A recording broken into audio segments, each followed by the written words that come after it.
My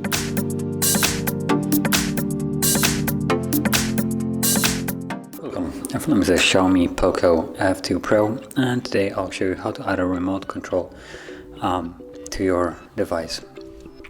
So in a way you can use your device as a remote control for any kind of device that, well, in your household might use a remote control. And to get started we will need to open up the tools, wherever they are, there we go, tools, and in here we should find the Mi Remote. Whatever it is, it looks like it's in a different place here, so let me quickly look for it.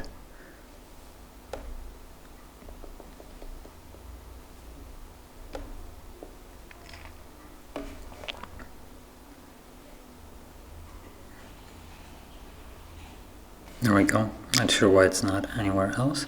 So it looks like it's in the app tray, so let's just agree. Now for some reason it needs a location.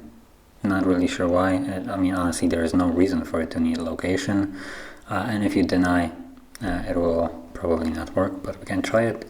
It needs also access to photos, medias, and files, so it needs basically space to your hard drive or drive on your device, which I do say it is acceptable. It needs to save the presets somewhere, so maybe that's why it needs it, so let's allow it. And it looks like it's working fine without the localization. So from here, let's tap on Add Remote, and you can see you have different categories of devices. So you have Mi boxes, TVs, set-top boxes, ACs, fans, smart boxes, AV receivers, DVD players, projectors. So you have a wide array of different devices you can add, all that use remote control. Now I'm gonna be a vanilla guy and choose TV, and from here you can either, as you can see, you can search for it, or give it a moment. Actually, let's start off by actually connecting to Wi-Fi, otherwise it won't find anything. So this is needed, Wi-Fi is needed for just the initial setup, so you can actually find the remotes. And once you add it, you don't need internet anymore, it will work without it. It just needs that initially to find them. So let me quickly connect to my Wi-Fi.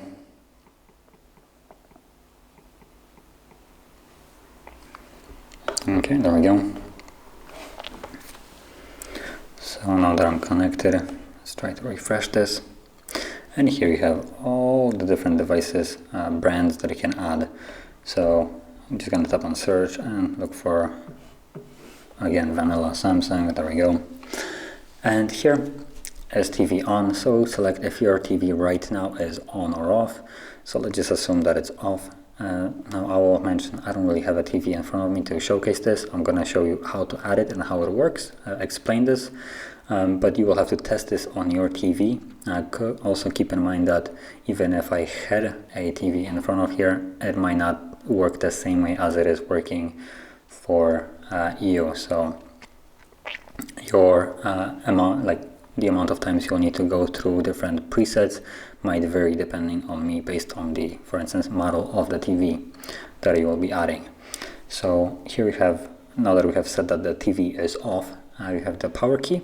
So you just simply tap on it, and now it asks you if the TV has basically turned on, considering your TV was off. And if it did, you select yes. If it did not, you select no, and it goes to the next one. As you can see, it's going to try 30 different variants of remotes for you to find the one that will actually turn on and off your TV at the start. So basically go through the process again, tap on it, TV turned off or on.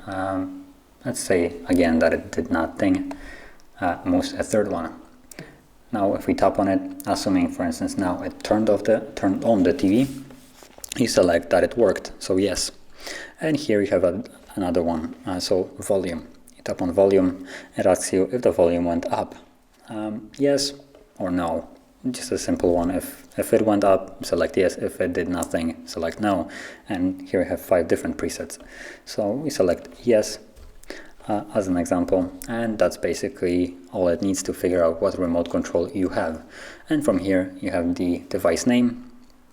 So you can set a name, something that you might easily verify which TV it is. For instance, in your house, if you have multiple, also if you add multiple remotes, it's just going to be easier to find it.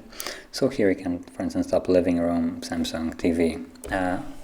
You can also add a shortcut, as you can see right here. This will create a shortcut on your home screen that will easily allow you to simply tap on it, and automatically pops up with the remote. If you don't want that, you will just turn it off, and then to get to the remote you will need to go through the app itself. So it's completely up to you. But whatever you do here, at the end tap paired, and there is your remote. So from here, as you can see, you have the power, all the buttons that you basically need, okay, channels, volume, and everything like that. Also many, so you have additional buttons that you, for instance, that aren't mapped on the display itself. And because I've said for it to create a shortcut, you will see that there it is, living room, Samsung TV. When you tap on it, it automatically opens it. Otherwise, like I said, if I close this, otherwise, to get this open, if you didn't want a shortcut, you will simply have to go through here, tap on it, deny, don't ask again, there we go. So from here, you will just select which remote you want to use. And as you can see, there's one right now, but you can have an entire list of different remotes and also change them based on where you are. So right now it's my room. I can set remote, you can add different ones, categories for different rooms, and lists of remotes for those rooms as well. But that is how you would set it up and also use it. And if you found this very helpful, don't forget to like, subscribe, and thanks for watching.